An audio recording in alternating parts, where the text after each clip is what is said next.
नमस्ते दोस्तों, इस वीडियो से हम शुरुआत करेंगे पेटीकोट बनाना। ये पेटीकोट क्या होता है, कैसे बनाया जाता है, फिलहाल हम उसकी इस वीडियो में ड्राफ्टिंग के बारे में हम सीखेंगे। लेकिन थोड़ा सा इंट्रोडक्शन में मैडम से जानना चाहूँगा कि ये पेटीकोट होता क्या है। तो आइए शुरुआत करेंगे। नमस्ते। देखो, ये पेटीकोट है जो अंडर गारमेंट के लिए लड़कियां, छोटी लड़कियां या बड़ी लड़कियां पहनती है। इसकी अगर हम लंबाई कम कर दे तो वो हम स्लीप भी उसको कह सकते हैं, क्योंकि आजकल ज्यादा सलवार कुर्ता या पैंट्स वगैरह पहनती है लड़कियां, तो उनके लिए छोटा, हाइट में छोटा लगता है कमर के हिसाब से, तो उसके लिए हम स्लीप भी इसको बोल सकते हैं। इसका नेक जो है वो थोड़ा सा बड़ा रहता है नॉर्मल फ्रॉक से, और थोड़ा हाथ का जो हम बगल बनाते हैं वो भी थोड़ी बड़ी रहती है। इसका नेक हम स्क्वायर बना सकते हैं या राउंड बना सकते हैं। इसके लिए भी हम चाहे तो छोटी सी नॉर्मल लेस यूज कर सकते हैं। अभी देखो, हम ये कटिंग करने जा रहे हैं। इसका नाप है 20 इंच की छाती, 16 इंच की लंबाई और 4 इंच का शोल्डर। शोल्डर जो है वो हमने आधा ही लिया है, आधा ही हमेशा लेते हैं। तो देखो, हम पहले देखते हैं। पहले हमने ये 2 पेपर लिए थे। पहले हम जबला वगैरह कर देते तो हमने एक ही पेपर लिया था। अभी ये पेपर हमने एक के ऊपर डबल पेपर लिया, क्योंकि हमें यहाँ फ्रंट और बैक दोनों साइड एक साथ कटिंग करनी है। देखो, अभी हम यहाँ से पहले, जैसे कि हमने बोला है कि लंबाई में हम 1 इंच लेते हैं, तो हमने लंबाई बोल दिया है कि 16 इंच लंबाई है, तो 16 में 1 मिला के हम 17 इंच तक ये लंबाई ले लेते हैं। ये देखो, ये 17 इंच पहले हमने लंबाई ले ली। उसके बाद हम लेंगे कमर की लंबाई, जो कि है 8.5 इंच। हम 8.5 इंच पर मार्किंग करके रखेंगे। बाद में हमने जो स्केल लिया था, छाती का तीसरा हिस्सा प्लस 3 इंच, छाती का तीसरा हिस्सा करके वो तो 6 आता है, उसमें 1 मिला के 7, 7 प्लस 3 करके 10, 10 का आधा हम स्केल ले लेते हैं 5 इंच। तो ये देखो, हमारी 3 लाइनें हो गई। ये 5 इंच का स्केल, 8.5 इंच की कमर की लंबाई, और ये हमारी पूरी लंबाई 17 इंच।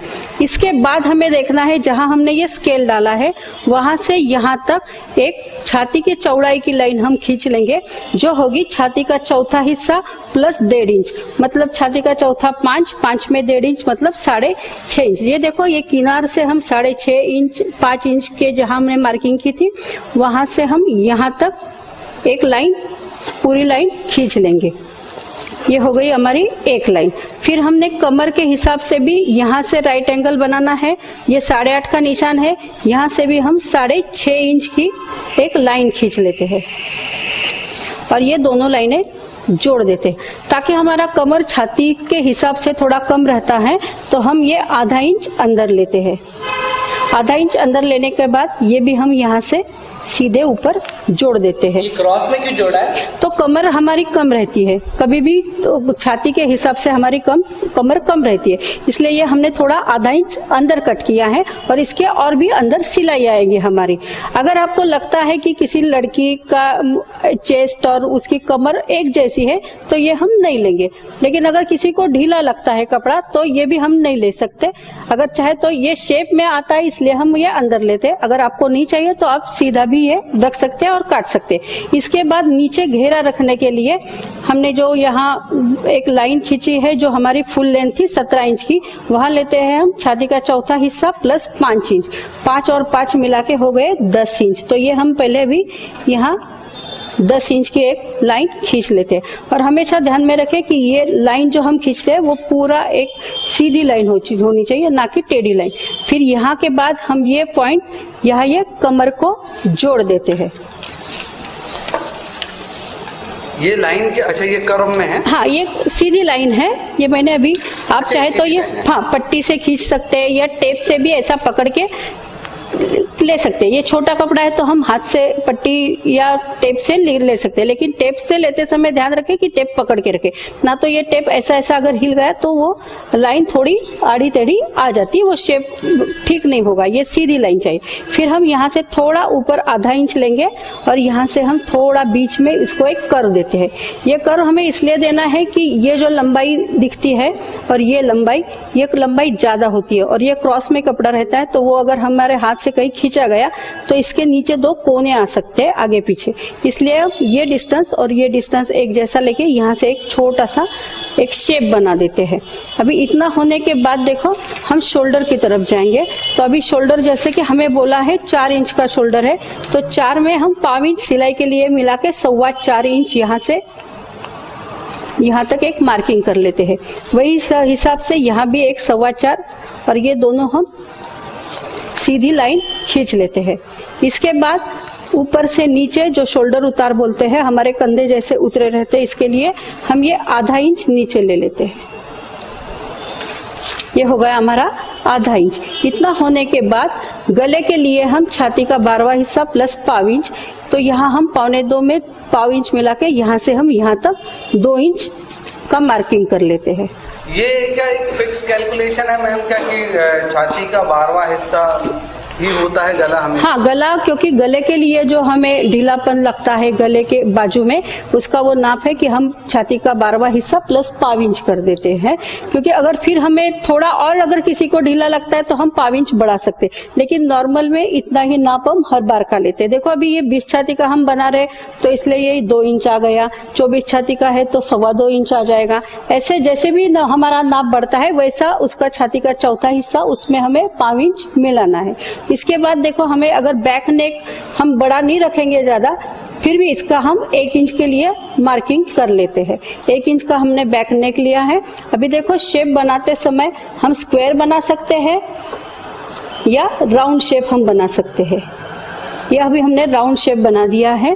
फिर उसके बाद ये शोल्डर का जो हमने आधा लिया था वो और ये दोनों ज्वाइन कर दिए, शोल्डर का उतार, और फिर यहाँ से हम एक बैक शेप के लिए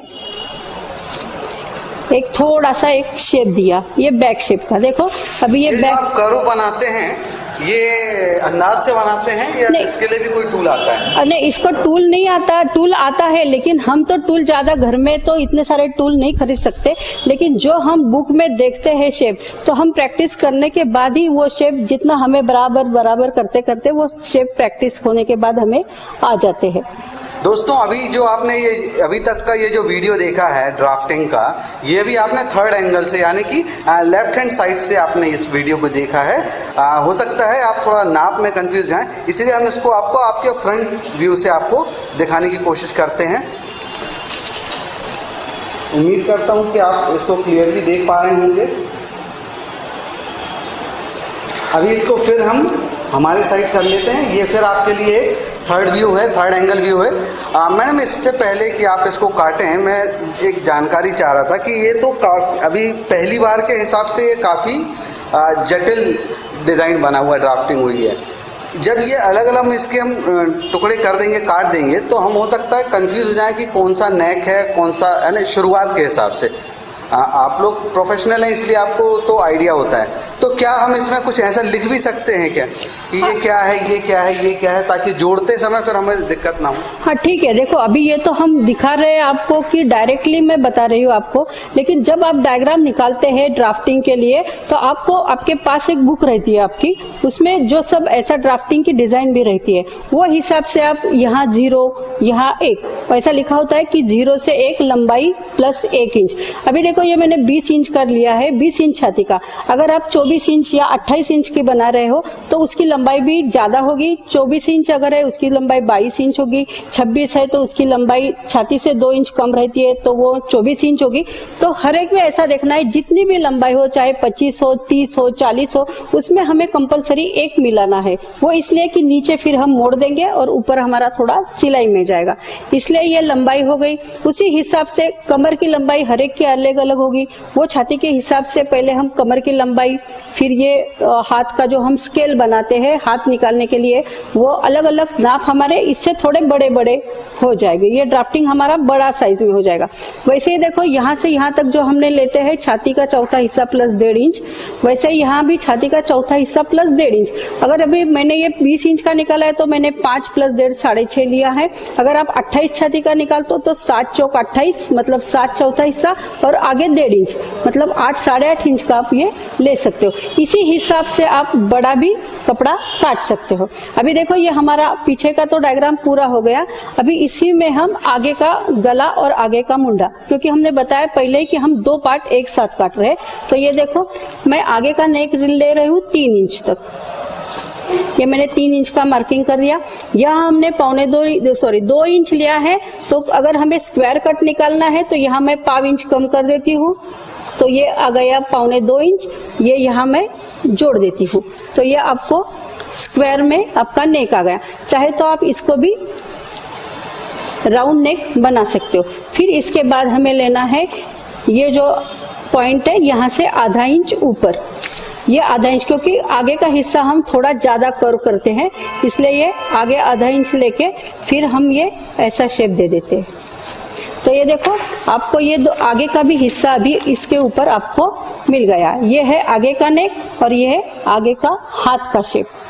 तो इसके बाद हम देखेंगे कटिंग कैसी करनी है हमें। तो ये क्या पेपर हमें काटना नहीं है? पेपर अभी हम काटेंगे और उस कपड़े के ऊपर रख के ही हम कटिंग करेंगे। अच्छा, हाँ चलो नेक्स्ट वीडियो में हम जानेंगे या इसी वीडियो में जानेंगे? इसी वीडियो में भी कटिंग कर लेते हैं। देखो अभी देखना है हमें कि जो पार्ट छोटा है, ये पार्ट हम पीछे का शेप जो है वो पहले हम काटेंगे, और ये जो कॉमन लाइन है वो एक साथ ही हम काटेंगे। ये देखो अभी हम पहले छोटा नेक काट लेते हैं। अभी ये मैंने गोल बनाया है नेक, फिर ये शोल्डर, छोटा नेक वही है ना जो पीछे का 1 इंच का जो था ना, वही वो पीछे का है, वो पहले हमने निकाला है, वही हम काटेंगे। अगर हम ये बड़ा पहले काट लेते हैं तो पीछे का भी गला बड़ा कट जाता है, इसलिए पहले छोटा काटेंगे। फिर ये जो राउंड शेप बैक साइड का है जो पहले हमने निकाला था वो काट लेते हैं। ये देखो, और फिर ये साइड का कॉमन कटिंग है। कोई समझेगा कैसे कि ये कॉमन है या नहीं है? नहीं, वो तो एक ही, क्योंकि इसमें हमने कुछ बाद में कुछ अलग सी मार्किंग नहीं की है। ये साइड की और ये लेंथ की मार्किंग एक ही है। सिर्फ हमने गले में और हाथ की जगह पे ही दूसरी बार कुछ अलग नाप लिए हैं, इसलिए ये कॉमन है। और वैसे भी आपको बताया जाता है कि ये अभी हमने फ्रंट बैक पूरा कर लिया और अभी हम फ्रंट की तरफ बढ़ रहे हैं। ये डबल पेपर है ना? डबल पेपर है। अच्छा, ये कर्व में काट, हाँ ये कर्व में थोड़ा सा हमने, ये देखो अभी ये हमारा बैक साइड पूरा हो गया। अभी क्या करेंगे हम, ये जो पीछे का जो हमने पेपर बनाया था वो हम बाजू में रख देंगे, क्योंकि ये बैक साइड है। और अभी हम आगे के लिए आगे का नेक और ये आगे का हाथ काट लेंगे यहाँ से।